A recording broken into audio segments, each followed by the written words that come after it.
Welcome to the YouTube channel of Open Doors Metropolitan Community Church in Seoul, Korea. We're glad you're here. We're a community seeking to live out the radically inclusive love of Jesus Christ. We're affiliated with the Progressive Christian Alliance and Metropolitan Community Churches. Please join us now for excerpts from the service held on Sunday, March 13th, 2016. The theme of the service is the advantages of being small, and the preacher is the Reverend Daniel Payne. This service was a milestone marker of sorts, as it marked the end of Daniel's formal involvement with ODMCC.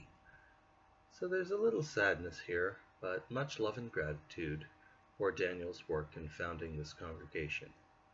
We hope you enjoy and treasure this time.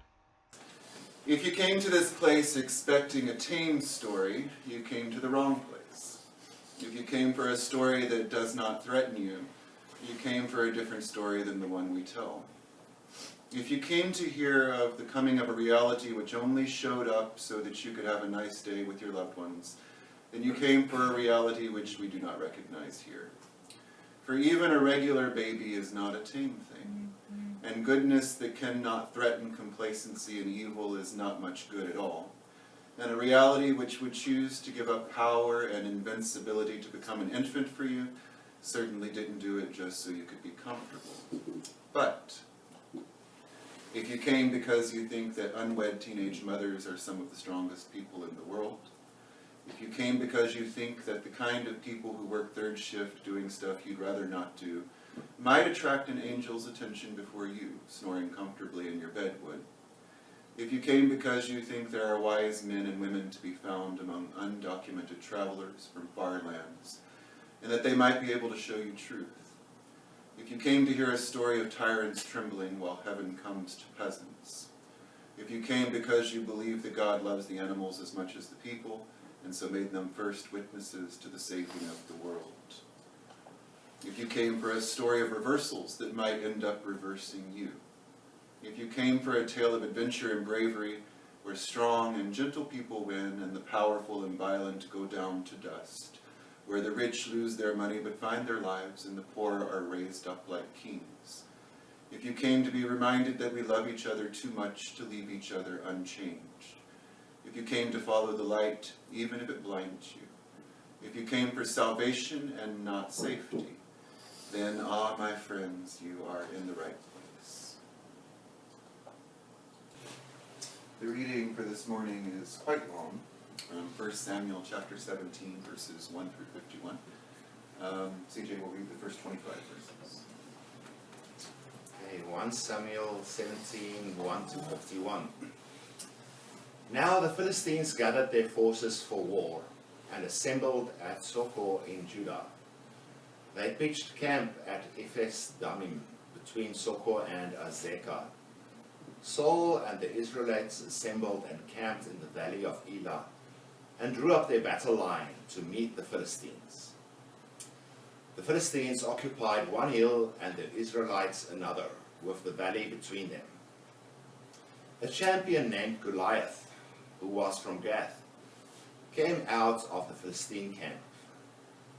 His height was 6 cubits and a span. He had a bronze helmet on his head and wore a coat of scale armor of bronze, weighing 5,000 shekels. On his legs he wore bronze greaves, and a bronze javelin was slung on his back. His spear shaft was like a weaver's rod, and its iron point weighed 600 shekels. His shield bearer went ahead of him. Goliath stood and shouted to the ranks of Israel, "Why do you come out and line up for battle? Am I not a Philistine, and are you not servants of Saul? Choose a man and have him come down to me. If he is able to fight and kill me, we will become your subjects. But if I overcome him and kill him, you will become our subjects and serve us." Then the Philistines said, "This day I defy the armies of Israel. Give me a man and let us fight each other." On hearing the Philistines' words, Saul and all the Israelites were dismayed and terrified. Now David was the son of an Ephrathite named Jesse, who was from Bethlehem in Judah. Jesse had 8 sons, and in Saul's time he was very old. Jesse's 3 oldest sons had followed Saul to the war. The firstborn was Eliab, the second Abinadab, and the third Shammah. David was the youngest. The 3 oldest followed Saul, but David went back and forth from Saul to tend his father's sheep at Bethlehem. For 40 days the Philistine came forward every morning and evening and took his stand.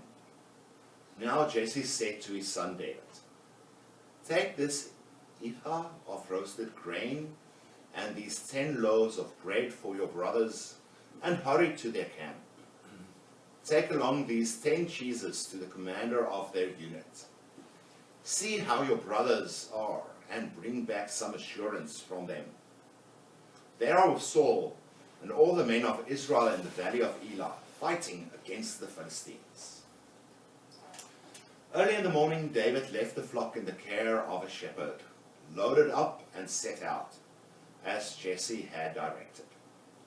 He reached the camp as the army was going out to its battle positions, shouting the war cry. Israel and the Philistines were drawing up their lines facing each other. David left his things with the keeper of supplies, ran to the battle lines and asked his brothers how they were. As he was talking with them, Goliath, the Philistine champion from Gath, stepped out from his lines and shouted his usual defiance, and David heard it. Whenever the Israelites saw the man, they all fled from him in great fear. Now the Israelites had been saying, "Do you see how this man keeps coming out? He comes out to defy Israel. The king will give great wealth to the man who kills him. He will also give him his daughter in marriage and will exempt his family from taxes in Israel." David asked the men standing near him, "What will be done for the man who kills this Philistine and removes this disgrace from Israel? Who is this uncircumcised Philistine that he should defy the armies of the living God?" They repeated to him what they had been saying and told him, "This is what will be done for the man who kills him." When Eliab, David's oldest brother, heard him speaking with the men, he burned with anger at him and asked, "Why have you come down here? And with whom did you leave those few sheep in the wilderness? I know how conceited you are and how wicked your heart is. You came down only to watch the battle." "Now what have I done?" said David. "Can't I even speak?" He then turned away to someone else and brought up the same matter, and the men answered him as before. What David said was overheard and reported to Saul, and Saul sent for him. David said to Saul, "Let no one lose heart on account of this Philistine. Your servant will go and fight him." Saul replied, "You are not able to go out against this Philistine and fight him. You are only a young man, and he has been a warrior from his youth." But David said to Saul, "Your servant has been keeping his father's sheep. When a lion or a bear came and carried off a sheep from the flock, I went after it, struck it, and rescued the sheep from its mouth. When it turned on me, I seized it by its hair, struck it, and killed it. Your servant has killed both the lion and the bear. This uncircumcised Philistine will be like one of them, because he has defied the armies of the living God. The Lord who rescued me from the paw of the lion and the paw of the bear will rescue me from the hand of this Philistine." Saul said to David, "Go, and the Lord be with you." Then Saul dressed David in his own tunic. He put a coat of armor on him and a bronze helmet on his head. David fastened on his sword over the tunic and tried walking around because he was not used to them. "I cannot go in these," he said to Saul, "because I am not used to them." So he took them off. Then he took his staff in his hand, chose 5 smooth stones from the stream, put them in the pouch of his shepherd's bag, and with his sling in his hand approached the Philistine. Meanwhile, the Philistine, with his shield-bearer in front of him, kept coming closer to David. He looked David over and saw that he was little more than a boy, glowing with health and handsome. and he despised him. He said to David, "Am I a dog that you come at me with sticks?" And the Philistine cursed David by his gods. "Come here," he said, "and I'll give your flesh to the birds and the wild animals." David said to the Philistine, "You come against me with sword and spear and javelin, but I come against you in the name of the Lord Almighty, the God of the armies of Israel, whom you have defied. This day the Lord will deliver you into my hands, and I'll strike you down and cut off your head. This very day I will give the carcasses of the Philistine army to the birds and the wild animals, and the whole world will know that there is a God in Israel. All those gathered here will know that it is not by sword or spear that the Lord saves, for the battle is the Lord's, and he will give all of you into our hands." As the Philistine moved closer to attack him, David ran quickly toward the battle line to meet him. Reaching into his bag and taking out a stone, he slung it and struck the Philistine on the forehead. The stone sank into his forehead, and he fell face down on the ground. So David triumphed over the Philistine with a sling and a stone. Without a sword in his hand, he struck down the Philistine and killed him. David ran and stood over him. He took hold of the Philistine's sword and drew it from the sheath. After he killed him, he cut off his head with the sword. When the Philistines saw that their hero was dead, they turned and ran. So last week, I went to What the Book in Itaewon, the bookstore, and I picked up a book by Malcolm Gladwell called David and Goliath. Have any of you seen or read this book? It's one of his newer books. And in this book, Malcolm Gladwell writes a bunch of stories that show underdogs, weak people, small people, winning in situations where they should not win. And he explains the advantages that small people have over expected winners, the large people. So as I was reading this book, and I'm American, thinking about the American political race and the underdog starting to gain some momentum, and thinking about our church in the midst of a city of large conservative megachurches, I got to thinking, how are we, mostly as sexual minorities, but not all, but as a small church, small progressive church, how are we an underdog in this city? And what advantages might we have in comparison to the expected winners of the religious and theological debates that go on? So this has always been one of my favorite stories, even when I was a little kid. For some reason, this story never bothered me as much as the other violent stories in the Old Testament. Maybe because it was an underdog who was defeating someone that he should not have been able to defeat. Even the cutting off of the head didn't bother me very much, I thought. But this story takes place in a region of Israel that's called the Shephelah. And the Shephelah is a place that connects the coastal plain in Israel to the mountainous area of Israel. It's a beautiful place. It's the eastern border of Palestine. And this place served as a very strategic place, served a strategic function for marine armies that wanted to invade Israel. The Philistines, of course, they were from Crete, an island in the Mediterranean. And when they decided to attack Israel, this is where their ships landed, in the Shephelah, in the valley. And the Israeli army, the Hebrew armies, were up in the mountainous areas looking down on the Philistines. So in this battle, the Philistines send out Goliath. And Goliath shouts out to the Hebrew people, "Send your mightiest warrior." So it's interesting first to notice what Goliath was expecting. There were many kinds of battle that could happen in ancient warfare. Single combat was one of those types of battle. So Goliath, by saying, "Send your mightiest warrior," was expecting the Hebrew people to send someone approximately Goliath's size, with Goliath's type of armor, and a sword, and a javelin, and a spear. He was expecting to meet an enemy on the field, one enemy on the field, to have equal battle. So the first thing that I think it's important to notice is the expectations of those in power, the expectations of the powerful. Expect their enemies to also be equally powerful or equally equipped to do battle. Goliath was about 6'9", and he had armor, he had a sword, he had a javelin, a spear. He was a terrifying individual to come up against. Yes. And Saul, interestingly, tries to convince David to wear his armor. David was quite small. Saul's armor, I'm sure, was bigger than David's body was, heavier than David's body was. In the translation today, it's the New International Version. It doesn't say what I wanted it to say. In the, I think the New King James Version, David says, "I cannot wear this because I have not proved it." I cannot wear this armor because I have not proved it. Meaning I'm not comfortable in this expectation that you have of me, Saul. I'm comfortable being who I am, and I'm convinced that being who I am, I can kill this big giant.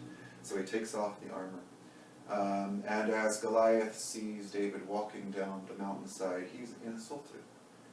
He looks at David and he says, "Who is this little boy, handsome?" He's actually, I think, maybe a little jealous. "Who is this little boy who's coming at me with sticks and stones?" So he is insulted that the Hebrews are sending this tiny person to combat him. So there's two things I really take away from this passage in relation to battles between huge enemies and underdogs. The first is that David is expected in this story to be the story set up that David is the underdog. He is set up to have an improbable victory. His size is smaller, his experience is not as vast as far as fighting in military contexts. The materials that he has are not fit in Goliath and the Philistines' view to be an equal match. And the passage says all David has is this sling. I think the phrasing is very all David has is this sling. But if you read up on ancient warfare and slingers, they were one of the most feared combatants, thank you, in ancient warfare. They were kind of like the marksmen of modern warfare. Kind of like the Welsh longbowmen in Richard II. Exactly.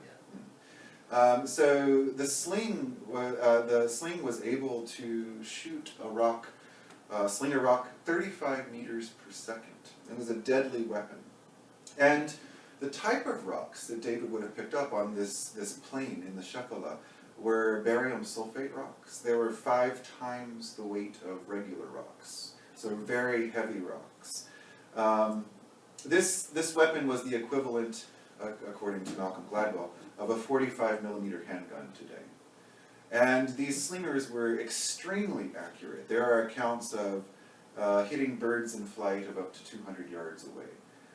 So an experienced slinger was not someone to be looked down upon, yet Goliath looks down on them. All David has is this sling, he says. So the first thing I notice is Goliath's expectations. He thinks too highly of himself.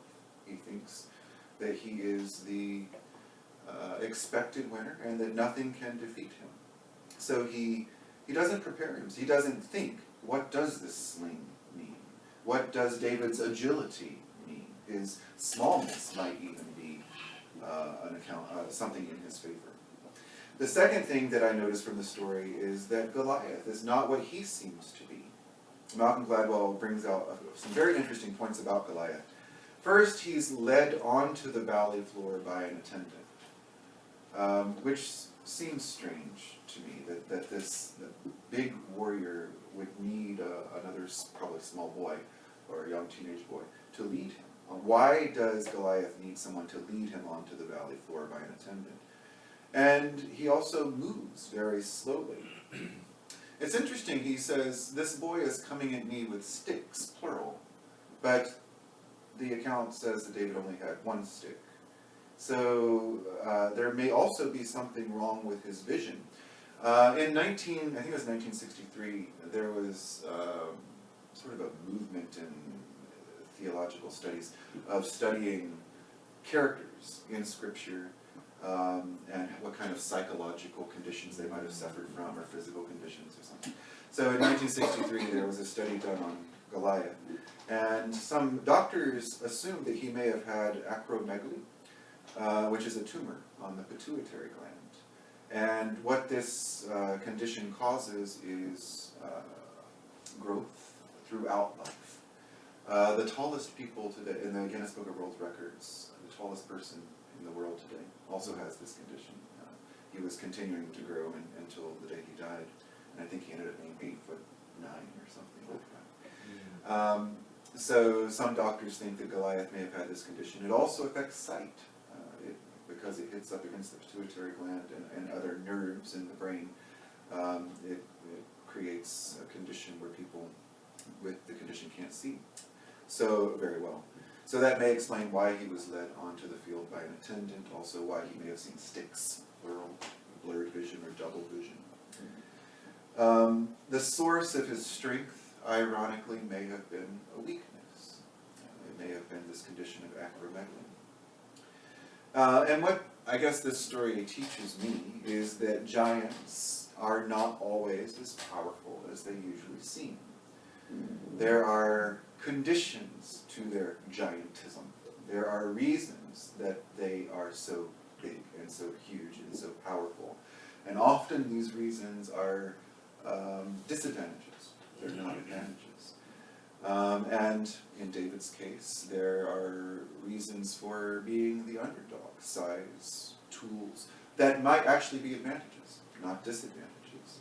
So I think what this story shows me is a very interesting way to look at reality. When someone small, someone powerless, or an organization that's small and powerless comes up against an organization or people who seem to be stronger and seem to be the expected winners, it's interesting to take a step back and to look at what resources the small people or organizations might have, and what resources make the strong individuals or organizations what they are. And just looking at things from a different point of view. In our conversation time, I want us to think a lot about how our smallness may actually be an advantage in the fight for justice and the struggle for equality, especially in LGBTQ issues. And how the groups that surround us, not only in Korea but throughout the world, who oppose us, might actually have weaknesses. So how our smallness can be an advantage. We can also think individually. If we feel small or insignificant, what is it within ourselves that might actually be an advantage in coming against the powers that be in the world around us? So I want us to get in a circle and discuss what might be our advantages and our those disadvantages.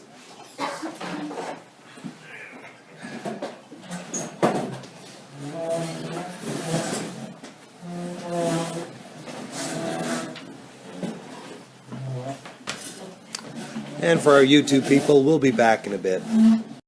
Thank you for joining us. We'd like you to be part of this fellowship too. All are welcome to join us in our worship and our ministry. And all means all, without exception. We worship at 11 a.m. on Sunday mornings in the Haebangchon district in Seoul. For more information about us, our location, and our ministry activities, please check our website at www.opendooorskorea.org. We hope to see you soon.